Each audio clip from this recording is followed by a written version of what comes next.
Now, opener, brain tumours now claim more young lives than any other form of cancer. The tumour rate has increased by a staggering 21% in just a decade. One of our leading surgeons is worried about a link with the growing use of mobile phones and other electrical equipment. For months afterwards, I thought I could never be afraid of death anymore because my 7-year-old daughter has faced it so bravely and with such dignity.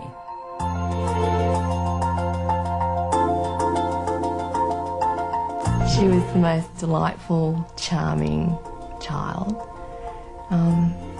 She just had a spark, and she was fun and gentle, and she was a joy.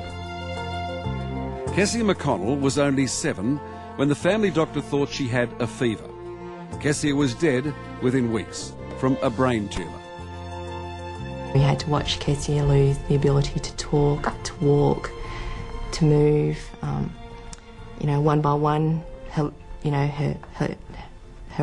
left hand would be paralysed. The next day she'd wake up and she wouldn't be able to move her leg. The type of tumour that Kessie had in her brainstem was, you know, the worst possible place you could have a brain tumour. Ependymoma in particular seem to be increasing in incidence in children. Charlie Teo is a preeminent neurosurgeon. He specialises in children's brains. And Charlie is at the cutting edge, literally, of a 21% increase in children's brain tumours.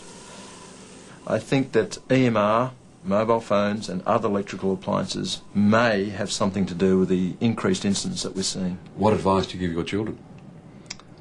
Oh, Ray, this is a very sore point. My daughter just got a mobile phone, and I was so against it. It was a real sore point in the family. How old is she, Charlie?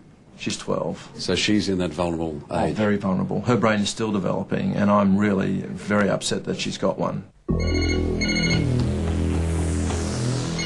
So mobile telephones or telephone wires or computers? Absolutely. I mean, you're exposed to EMR, electromagnetic radiation, that you're not even aware of. The wires in the walls of your home emit EMR of a certain frequency that could be dangerous. The electrical appliances, not only computers, but all electrical appliances like electric blankets and bedside clocks, certainly mobile phones and certainly high tensile electrical wires. And your belief is that the children are more susceptible? Yeah, that's my personal belief, that there may be an association between EMR exposure and the development of brain cancer. Dr. Charlie Teo and the other scientists are not saying that mobile phones or electric wires or TV towers will kill you. They're not saying that yet. What they are saying is that some people, for some reason, are more susceptible than others, and that all children are at risk. There's now so much electromagnetic radiation in our daily lives that we just have to be careful, just in case somewhere down the track we discover that EMRs have in fact been killing us. I don't think there are any guarantees. I don't think the industry can give a guarantee, and certainly our scientists are not prepared to do that. Senator Lynn Allison spent a year listening to the scientists, trying to find out what the risks are. What she discovered is that there's good reason to worry. We are a bit awash now in radio frequency and radio waves generally, and we're not altogether sure what effect that has on us. Senator, were you surprised to learn that brain tumours have now taken over from leukaemia as the biggest cause of death amongst children? I think that's awful, but it's consistent with studies of in Europe and the UK, where there's been a 40% increase across the board of brain tumours over the last 20 years. Across the other side of Canberra, Jeff and Denise are still coming to terms with the loss of Kessie.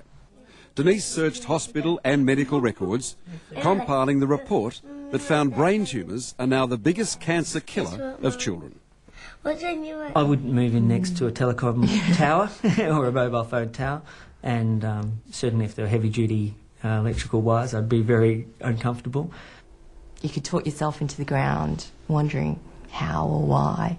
There's no sort of real indicators, just a lot of guesses, and those guesses cover such a broad range of areas. You'd go mad trying to control your environment because you just don't know what it is.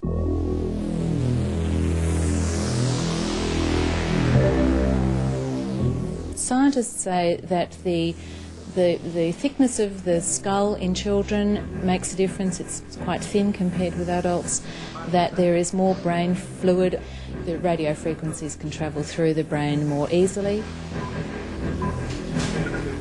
When patients come in with a brain cancer, I often say to them, you know, your cancer's on the right side of your brain, it's in the area just above your ear. Can you tell me if you feel that you've had more exposure than most people to mobile phones? And I am surprised that most people say, yes, you know, I've used my phone continuously for the last 7 years and it's always stuck to my ear on this side. Well, that's where the cancer is. This is unfortunately a very cruel disease that affects people in all age groups. I've done a baby, a one-day-old baby with a malignant brain tumour, and it's the greatest cancer killer in children, and that's why I think we really need to be aware of it and start putting some more effort into it. The thing I've learned is that there's nothing harder that I will ever face in life than holding my daughter as she dies. I think I'm different in some ways in terms of how I approach problems, and they're not anything compared to actually looking at your daughter as she breathes her last breath. And for more information on Charlie Teo's research, please go to our website 9msn.com.au/ACA.